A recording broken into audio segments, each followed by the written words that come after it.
Ó Mãe Santíssima, intercedei por nós para que possamos bem compreender os ensinamentos de vosso Divino Filho, nosso Senhor e Salvador Jesus Cristo, e as explicações dos pais da Igreja.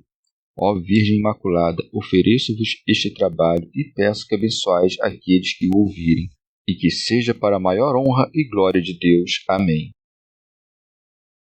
Senhor onipotente, purificai o meu coração e os meus lábios.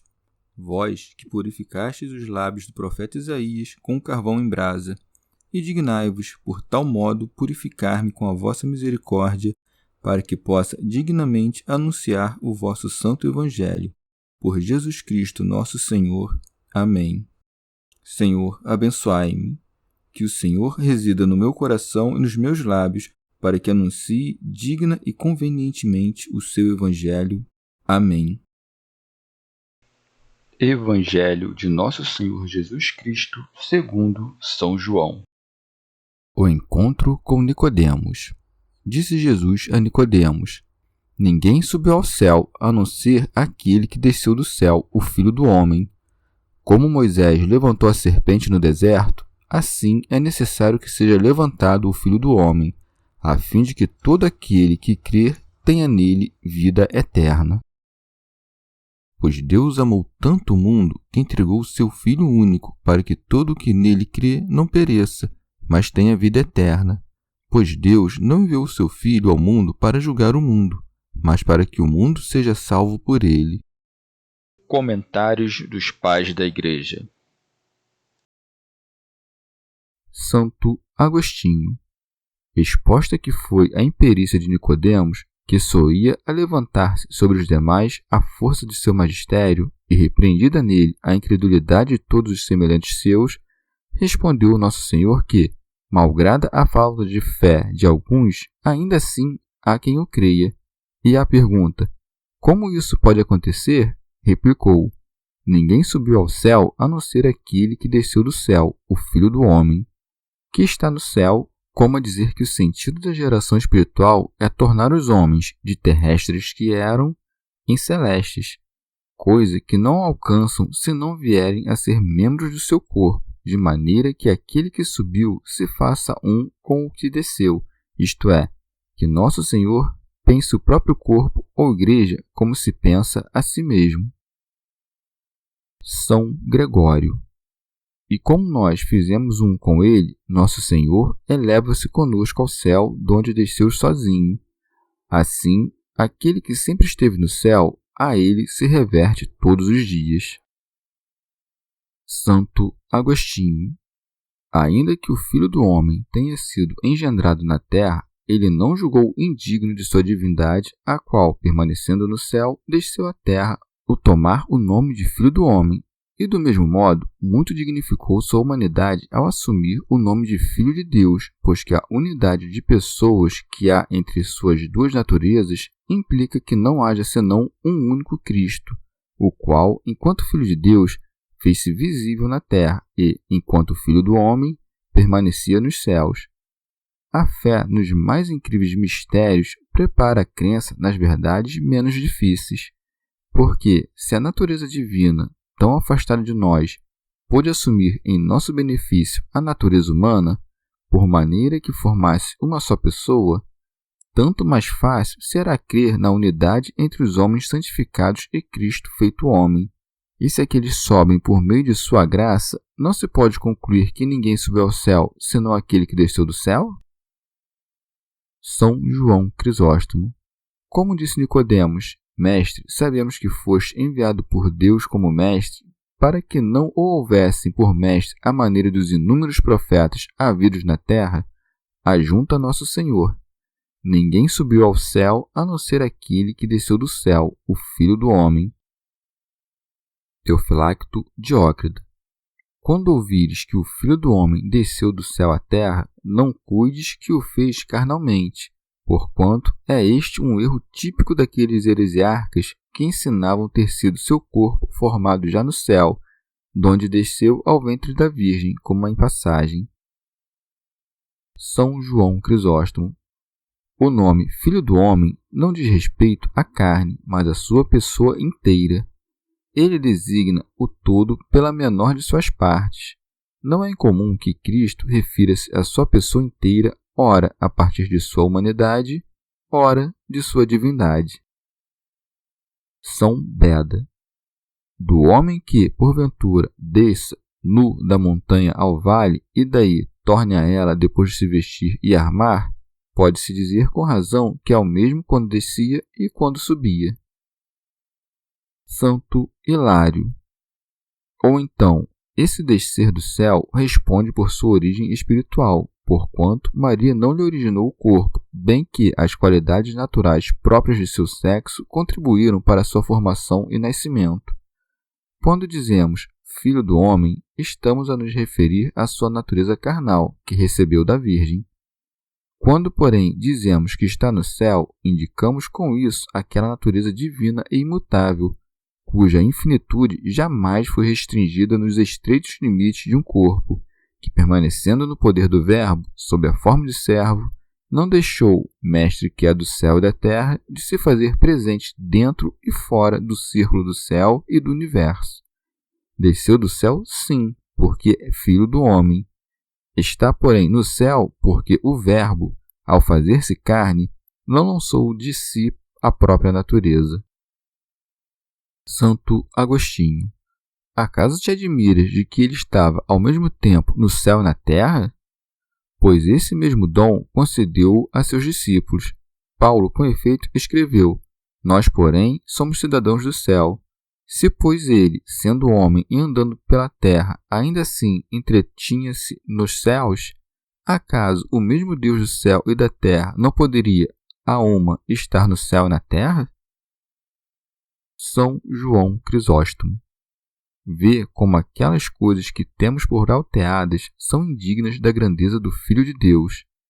Não somente está no céu, mas em toda parte. De fato, ele preenche todas as coisas. Por ora, entretanto, tendo em linha de conta a estupidez de seu interlocutor, logra a pouco e pouco convertê-lo. São João Crisóstomo. Depois de ter explicado os benefícios do batismo, o Salvador agora expõe suas causas, ou seja, a cruz. Como Moisés levantou a serpente no deserto, assim é necessário que seja levantado o Filho do Homem. São Beda. Ele introduz o mestre da lei mosaica ao seu sentido espiritual, ao recordar-lhe certa passagem do Antigo Testamento, que é a figura da paixão de Cristo e da salvação dos homens. Santo Agostinho. E, de fato, muitos foram os israelitas que morreram no deserto, vítimas do ataque de serpentes. Por isso, Moisés, obedecendo a uma divina injunção, levantou a serpente de bronze, para que se curassem quantos a contemplassem. Ora, esta serpente erguida é símbolo da morte de Jesus Cristo, como se a causa do mal se desmudasse em imagem da cura. Com efeito, a morte entrou no mundo através da serpente, quando ela persuadiu o homem a pecar. Ora, nosso Senhor não carrega na carne o veneno da serpente, senão somente a morte. Assim, sua carne, que guardava apenas semelhança com o pecado, embora apartada da culpa, foi punida, para que destruísse na carne o pecado, a pena e a culpa. Teofilacto Diócrida. Considera agora a relação entre o símbolo e a verdade. Qual a serpente de bronze que tinha figura de serpente, mas não veneno, assim nosso Senhor veio na carne, mas não no pecado. Por levantado, entenda-se erguido no alto, santificando o ar, depois de já tê-lo feito a terra quando passou por ela. Este levantar também designa-lhe a glória, porque a elevação da cruz fez a glória do Senhor. Quis ser julgado pelos homens e a sentença que passaram contra ele tornou-se juiz de Deus contra o príncipe deste mundo. Ora, Adão tornou-se mortal por sentença justa, porque pecara, mas nosso Senhor, ao sofrer morte injusta, porque não pecara, triunfou daqueles que o mataram, libertando destarte o mesmo Adão da morte. O demônio, de fato, foi vencido de todo em todo, porque se mostrou incapaz de induzir no Salvador pregado à cruz sentimento de ódio contra seus algozes. Ao contrário, crescido o amor que lhes tinha, orava por eles. Foi assim que a cruz de Jesus Cristo tornou-se-lhe exaltação e glória.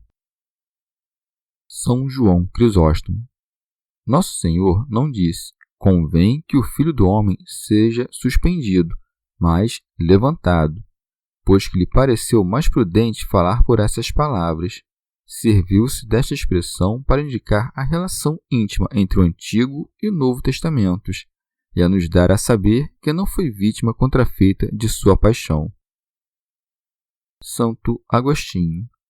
Assim como os homens de então achavam no contemplar a serpente levantada no deserto antídoto contra o veneno, assim aquele que, à força da fé e do batismo, conforma-se como em figura à morte de Jesus Cristo, esse liberta-se, por um lado, do pecado através da justificação e, por outro, da morte pela ressurreição, a fim de que todo aquele que crer tenha nele vida eterna. Dito isto, se os pequeninos acham-se livres do veneno da serpente, que proveito lhes traria o conformar-se à morte de Cristo por meio do batismo? São João Crisóstomo. Atenta também que Nosso Senhor lhe ocultou a própria paixão, a fim de que suas palavras não o pusessem triste. Fala, contudo, abertamente do fruto dela. Ademais, se vencem a morte os que creem no crucificado, tanto mais haverá de fazê-lo o mesmo crucificado. Santo Agostinho. Vai diferença entre o símbolo e a própria coisa. Aqueles eram salvos da morte para que continuassem a viver no tempo. Estes, porém, para que tenham vida eterna. São João Crisóstomo. Quando Nosso Senhor disse: é necessário que seja levantado o Filho do Homem, estava a indicar verdadeiramente a própria morte para que Nicodemos não se quedasse contristado e não a tivesse por um homem comum, cuja morte resultaria inútil. Nosso Senhor, pois, retifica-lhe o pensamento ao ensiná-lo que o Filho de Deus será entregue à morte, e que esta mesma morte tornar-se-á a causa da vida eterna. Pois Deus amou tanto o mundo que entregou o seu Filho único para que todo que nele crê não pereça, mas tenha vida eterna. Como a dizer: não te admires de que me cabe o ser levantado na cruz em proveito da tua salvação, porquanto o Pai, que nos amou a ponto de entregar o próprio Filho nas mãos destes ímpios servos, assim houve por bem. Pois Deus amou tanto o mundo. Não podia Nosso Senhor exprimir de maneira mais portentosa a grandeza desse amor, pois que estes dois extremos, a saber, Deus e o mundo, acham-se separados por infinita distância. Com efeito, aquele é imortal, aquele que não tem princípio, cuja grandeza é infinita. Esse foi quem amou os homens, formados a partir da terra e das cinzas, e tomados de incontáveis pecados. O que se segue exprime ainda mais fortemente esse mesmo amor. Com efeito, não entregou um servo, nem um anjo, tampouco um arcanjo, mas o próprio Filho. Tivesses vários filhos e decidisse sacrificar um deles, isso já seria prova de imenso amor, mas nos entregou o seu Filho único. Diz São João, portanto, seu Filho unigênito. Santo Hilário.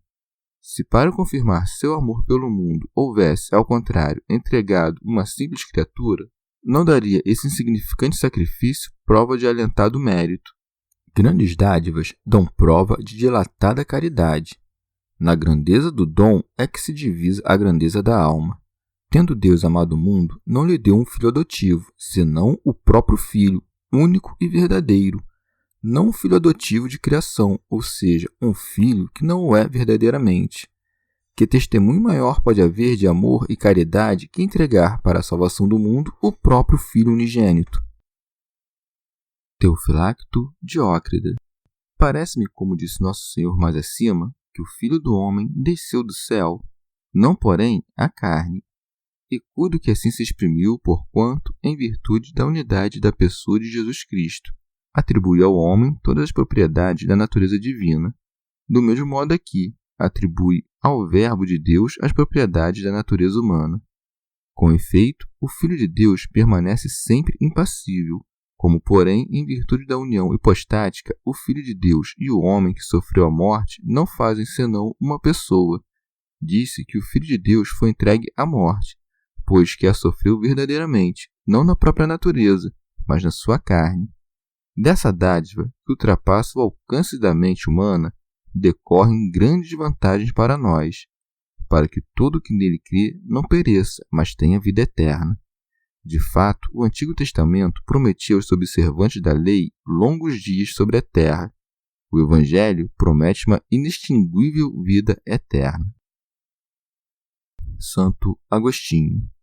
É para notar com efeito que Nosso Senhor assina ao Filho unigênito de Deus a mesma virtude que outrora assinou ao Filho do Homem levantado na cruz, para que todo o que nele crê não pereça, mas tenha vida eterna.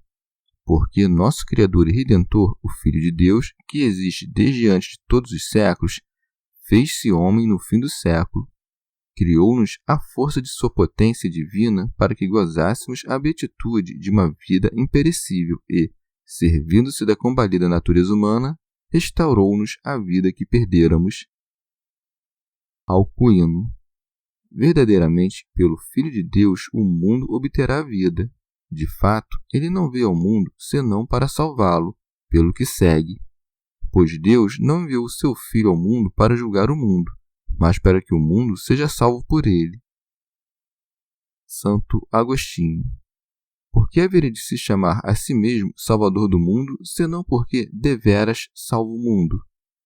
O médico, no que está a seu alcance, age com vistas a salvar o enfermo. Se a este, porém, não lhe apetece seguir as prescrições daquele, ou se delas se desfaz, não logra senão destruir a si próprio. São João Crisóstomo. Numerosas almas há que, preguiçosas e fracas, com o fito de a não mais transgredirem e de se entregarem à sua muito profunda indiferença, abusam da misericórdia de Deus e se firmam nessas palavras do Salvador a declarar que não há geena, que não há punição e que o Senhor perdoa-nos a nós todos os pecados. É prudente lembrar, contudo, que há 2 adventos de Nosso Senhor, o primeiro, que já se cumpriu, e o segundo, que haverá de suceder mais tarde. Naquele, ele veio não a julgar, mas a perdoar-nos os pecados. Neste, inversamente, virá não para perdoar, mas para julgar. Referindo-se à primeira vinda, asseverou-nos que não veio para julgar o mundo, porque compassivo não julga, senão que nos perdoa os pecados, primeiro no batismo, em seguida na penitência. Procedera de modo diverso, todos os homens, sem exceção, haveriam perecido, porquanto todos pecaram e estão privados da graça de Deus. Chegamos ao fim de mais um dia de comentários da Catena Áurea. Muito obrigado por ficarem até aqui, que Nossa Senhora derrame suas graças sobre nós e até amanhã.